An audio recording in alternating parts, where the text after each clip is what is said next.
I recently watched the Ewok movies from the 80s. I don't really care about Star Wars. I like the original movies. The rest are crap. I don't care about any of the TV shows. I've tried to read some of the books. Timothy Zahn's Heir to Empire. Is that what it's called? Books. Not that I think they're bad. I don't care about Star Wars. So it's not really something I'm going out of my way to read. But anyways, I watched the Ewok movies. Oh, I watched The Mandalorian too. Watched that. That was okay. That was pretty good. Not really, I mean, it's about Star Wars, I guess, but it's more just like a Western and samurai stuff. And that mixed together, which is what Star Wars was originally. So I guess it's closest to the original Star Wars. I like the Ewok movies, which are basically just fantasy movies with a little bit of Star Wars sprinkled in. They're basically Willow. Bring the epic adventure. But instead of just being himself, Warwick Davis is in a tiny little teddy bear costume. Yeah.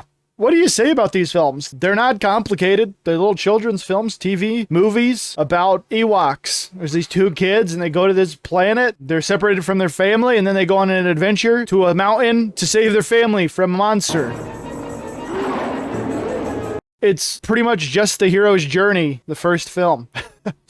It's got good special effects, actually. I do like the special effects. It's kind of cool to see those the stop motion animation and all that stuff. All that fun old stuff that actually looks better and somehow more real than the way more advanced special effects of today. I, for one, wish they'd bring some of this stuff back. Even like the composite shots where somebody, big giant monsters in the background, Willow F. Good's in the foreground, and suddenly you see this monster on the same screen. Oh, it's a tiny little guy looking up at a big monster. It looks more real than the digital effects of today sometimes.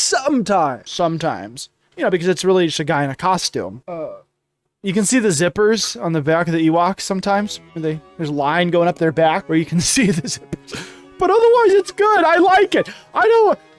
Don't think that I am just mocking it, because it's easily mocked. This is actually high quality. This is probably one of the most high quality television movies I've ever seen in terms of special effects. Clearly, ILM went all out. George Lucas used to put money into things. Well, and then he made money by selling it to Disney and screwing everybody over, or so I've heard. But yeah, pretty decent little movie. Just a simple fantasy story. Barely has anything to do with Star Wars. If they weren't shooting laser guns occasionally, and if there weren't Ewoks, of course, the whole point of the movie. I don't think I'd even know it was Star Wars. I would think it was just some normal average fantasy film. And I think that if it hadn't been Star Wars, it'd be more fondly remembered. I'm sure that people saw these movies as a kid that loved Star Wars. They were little kids and I love Star Wars. I love the Ewoks. I love lightsabers. I love blaster guns. I like turtles. I love spaceships. Oh, none of that's in this except for the Ewoks and one blaster gun. That's in it. The spaceship is crashed. Nobody even flies around at all. Oh, really? Yeah. It's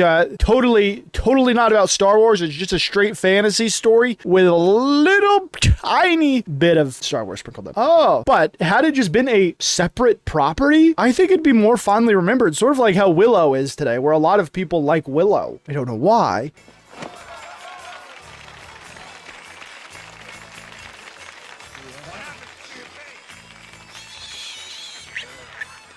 But they like it. It would probably be more fondly remembered than Willow, I think. You have essentially a feature-length film, and it's shot really well. It looks good. I mean, they're not the most exciting shots. They're pretty static, but I mean, it looks good. It was done on film. It's on Disney Plus. What more do you want? So it was a nice little family film. At the end of the film, these two little kids, they're reunited with their family. And then we decided to watch a second film. And it starts out with the Ewoks village getting destroyed, and people fighting, and the brother dying, and the mom dying, and then the little girl runs to go see the dad, and then he dies.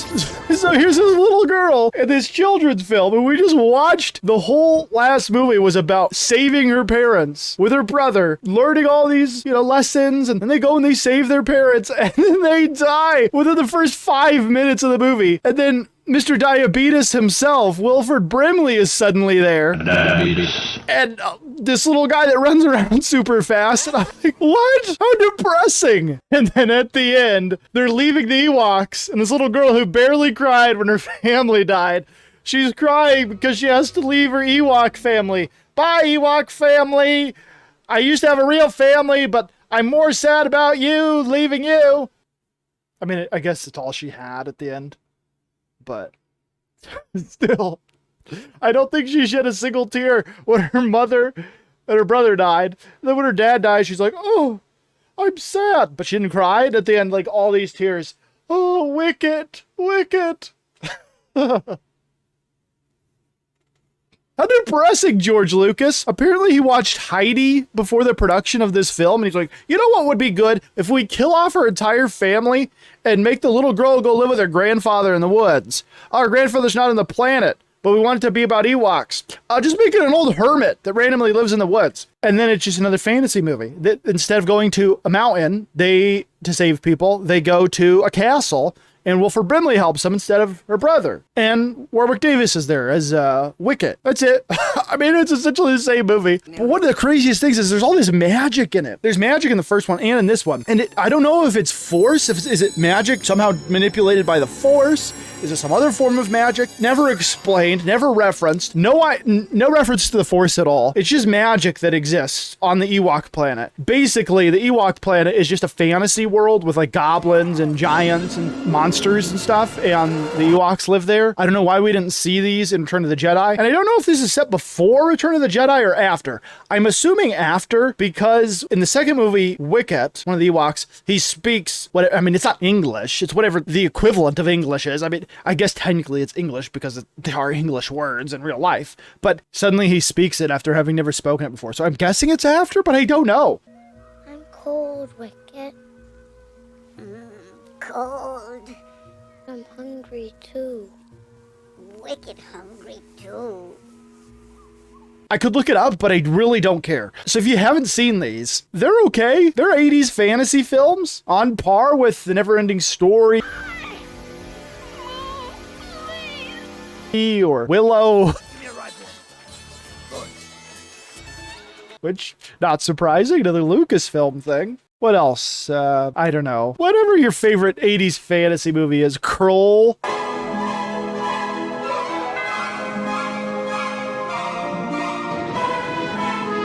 Join us then. All men need company. Yes. All men.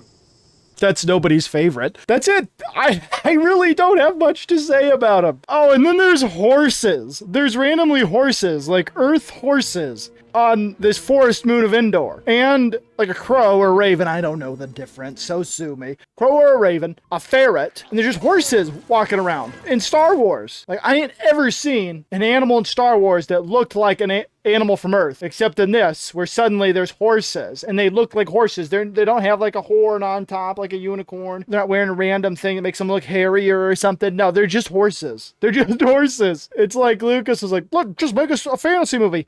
No one will buy it unless it's Star Wars, George.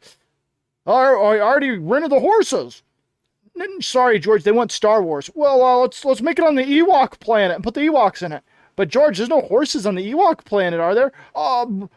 Maybe there are! In a galaxy far, far away. A long, long time ago. Horses. Oh, man. Yeah. At one point, here's the thing, though.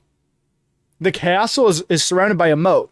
So I guess, in one sense, they are on an island. The island. Explosion! FlyFox. Diabetes.